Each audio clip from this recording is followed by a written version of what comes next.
এই যে আজকে একাদশীর দিন, কাজে যাচ্ছি, কাজে আসতেছি, কাজে আসছি। এই যে বড় লোক কোনো দিনও কয় যে না আজকে একাদশী করছিস, আজকের দিনটা ছুটি করে নে। ঠিক আছে, ছুটি করলে পয়সা কেটে নিবে, আর ছুটি না করলে সেই পয়সাটা দিতে ওদের ব্যথা লাগে। মানে তখন বলবে তুই ছুটি করেছিস, তোর পয়সা কাটবে। আর যদি ছুটি না দেই, সেই পয়সাটা ওরা দিতে, ওরা যে কতবার চিন্তা ভাবনা করে। যারা যারা কাজ করে না বন্ধুরা, তাদেরকে তোমরা একবার জিজ্ঞাসা করে দেখো।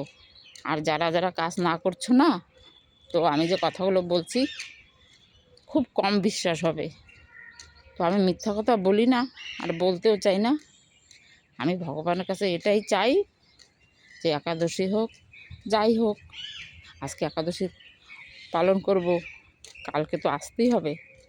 তো না একটু পেটে কষ্টই পাবে, কী হবে, ভগবানের জন্য তো এতটুকু করতেই পারি, তাই না? সবাইকে রাধে রাধে। সবাই একাদশী পালন করো, ভালো থাকো।